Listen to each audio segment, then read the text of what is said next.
So today we're going to take a look at an interesting little pen. Um, it's called Evergood, and the name Evergood almost makes you think that it would be, say, a British pen or an American pen, but it's actually, as far as I can tell, a French pen made in France. Evergood. I've come across a bit of information online about it, but I can't really find dates or history of the business or the manufacturer. I come across Evergood pens on eBay, usually through French sellers.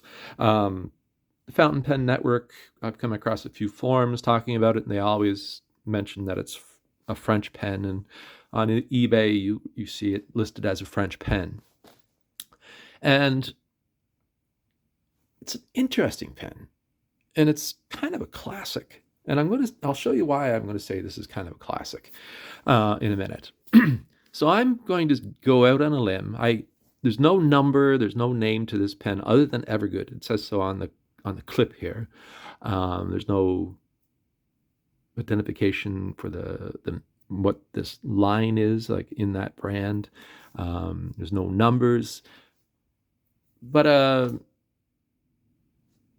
I wonder too if it was. At first, I thought it was a student pen when I got it, but then I'm starting to think maybe it's just a little bit higher end. But so I'm going to date it in the 70s, probably the late 60s, early 70s. Now, if I'm wrong, please tell me. Let me know in the comments. I'm looking for information. I'm not an expert. I'm always learning as I go, and we're going to take a look at this pen. What attracted me to it is the amazing chatoyance on it. If you look at it, it's amazing, really. Look at that color. It rolls there. So I'm thinking it's a resin pen. Plastic, you might be able to get that effect, but you probably have more success with a resin pen. And it really is impressive. The camera's actually doing a good job picking it up, but in real life, it's quite impressive. You roll it over, and you can see it's like this gray. There's sort of a silvery blue, and there's a lot of depth to it. You're really looking into the material when you see the pen.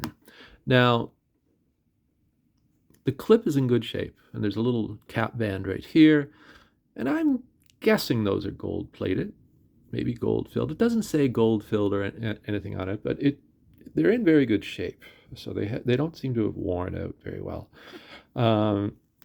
It's a pull cap, and then the interesting thing about this pen is when you pull the cap off, you're going to be presented with what I think is probably one of the smallest little nibs I have in my collection. It is this tiny little nib. And it has a nice big feed to it for that size. And I'm saying this is small. Like, this is a small, small little nib. I'm just going to get a Pilot Metropolitan to show you the example, right? So there's the Pilot next to it. And this thing is like very small. And because it's so small, I think it's probably gold. There's another, it doesn't say 14K on it or anything like that as far as I can tell. I haven't pulled it apart. I didn't want to get into it. It was in excellent shape when I got it. So I didn't go taking the nib out to see. But there's a couple things that make me think that it's gold. Namely that it's very, very soft. I'm going to just do a little writing sample here. And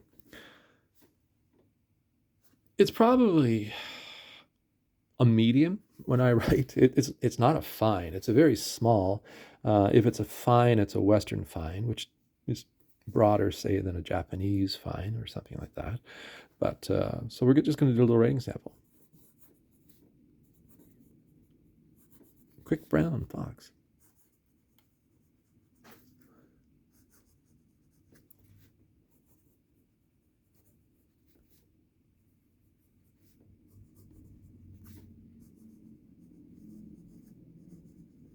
Now,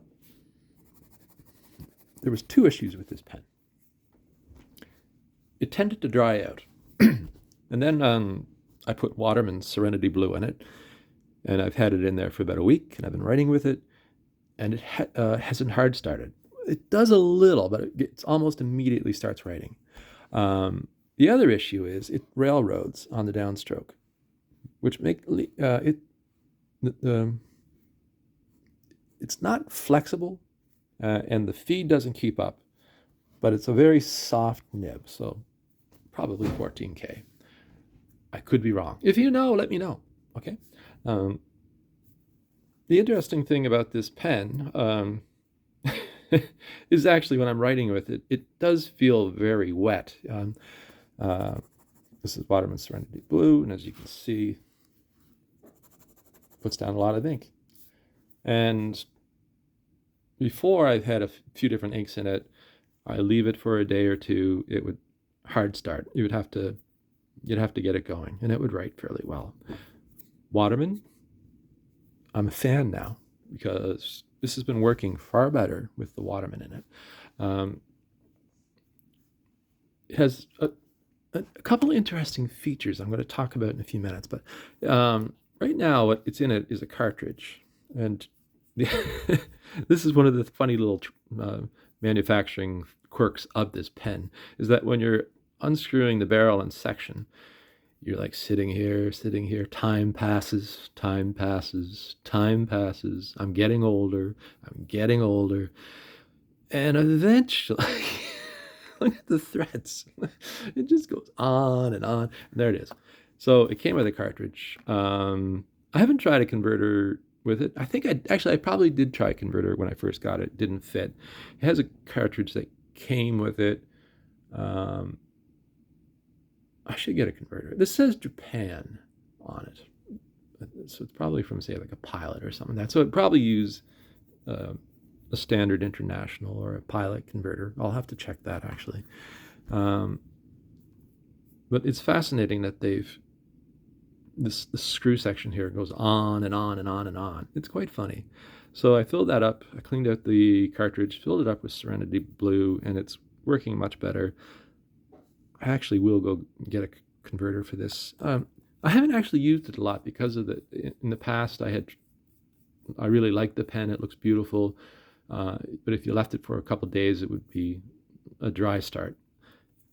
But it's doing much better now. There's a little step right here where the cap meets the barrel, and it's like a pressure fit, and it's very accurate. It's very tight. It doesn't feel like it's going to pull off, like drop off by accident. You pop it out. You have the chatoyance here, of course, and then you have that very, very little feed. I don't know if you can see that. Let me get this out of the way. There you go. There. And looking at that under a microscope, under a loop, it really did look to me like an ebonite feed. It doesn't seem like a plastic, but I could be wrong again. If you know, let me know. Online, I've seen different versions of Evergood pens, and there are some really attractive pens, actually, some really beautiful colors. I've seen this similar pen in a beautiful red chatoyance, and it looks really nice. It's a light pen. It's a very, there's not a lot of weight to it. It's a vintage pen. Vintage pens tend to be smaller, and I'm saying it's a classic, and I'm going to show you in a minute why I call it a classic design. In the 60s, 70s, it's surprising how many of the big manufacturers made pens that looked essentially alike. This is by no means a big manufacturer. In many ways, it's probably quite forgotten now. But if you look at, say, these classics right here, you'll see the design similarities. This is probably taking design elements from Mont Blanc. This is a 320, an introductory level Mont Blanc, if you can believe that there once was such a thing. This is a Pilot, super quality, very similar. And this is a Pelican 12 Sevexa. Now, these pens are all, the Pilot's the smallest, oddly enough, like just a little smaller. And they all have similar shapes, similar size caps, and the bodies are pretty much the same diameter. If you look at the Evergood compared to the Pelican, you can see that they are pretty exact in size. Some, this is all resin or plastic. The Silvexa comes with the Silvexa cap, of course. And there is, when you pick this pen up, there is a quality to it. It feels like a quality product. It has a nice, very smooth barrel.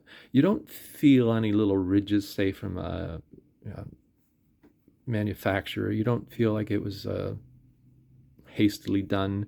High quality material. The cap is very nice. It's very sturdy. The only thing I can say that they probably saved money on would be the nib. But even the nib actually is a smooth writer. Size in some cases does not matter. If you have a soft, easy flowing nib with a good feed, doesn't have to be huge, really. Now, if you look at it, that's a very little one. And this is, the bodies and the caps, same size, similar shapes, but the nibs really do. That's where the difference is, really. Like the little nib on the Evergood compared to the Pelican 12 Silvexa, compared to, say, the Mont Blanc 320, and the Pilot, super quality. I really like this period of design. It's sort of almost meant to be futuristic, looking to the future. It's like imagining what they thought modern design would be leading to. And yet you don't see these designs at all these days. Nowadays, a lot of pens tend to go back to earlier design elements. If you look at the Pilot Metropolitan, it's a classic cigar shape, very similar to pens made in the 30s, 40s, and 50s, right? What else can I say? It's an interesting period, beautiful designs, and quite nice products. All of these actually feel very similar to the hand. Like this, ooh, that's not the cap. You put that on. Actually, does that cap even fit? You could get away with that. That doesn't fit. Okay, so that one fits. That's the right cap. This is the Pelican. And I'm banging my pins around. And all of these are pull caps. And they're all sort of following along, inspired by probably Pelican and Mont Blanc would be the leaders, and Pilot and other brands such as Evergood would be inspired by them and taking their design cues from there. I could be wrong, though. Right? I'm always wrong. So anyway, there you have it. An interesting little pen. It's the only Evergood I have. And now that I have it working well, I might, if I ever come across another one, I might take a chance and get it and see how it works. Little French company. Was it a little French company? Let me know in the comments. Do you know anything about this brand? I looked online. You go Evergood pen. Sometimes you just go to it'll take you to, you'll find information on eBay and Etsy. There's a bit on the Fountain Pen Network, but there's no blog that I've come across or company that leads me to Evergood. I wonder if they're still in existence. It's also quite interesting that a French company would use Evergood as a brand name, which kind of makes me wonder, was it for export?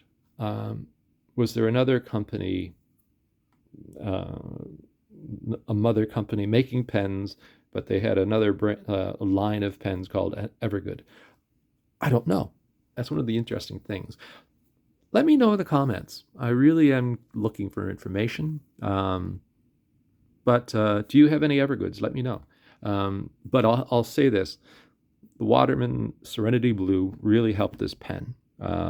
It's quite nice, and I had sort of set it aside actually, in frustration. I was gonna eventually tear it all apart, take out the feed, take out the nib, clean it up, see what I could do. But now I'm using it, and it's a very nice little writer. And it's interesting, when I look at the writing sample, it's a smooth writer. It has a nice flow. It's a soft nib, and you do get this railroading. It occurs on some of the downstrokes in my writing, just when I'm doing a stroke. I don't know if that's typical. It's an old pen. I'm going to say it's an old pen. So, but otherwise, that's the only little thing about the writing there. So yeah, what can I say? I like the pen. And anyway, if you like the video, I'm rambling on now. If you like the video, give it a thumbs up. If you're new around here, I invite you to subscribe to the channel. And as always, if you have information, I would be very happy if you could share it with me. Thank you very much. Bye-bye.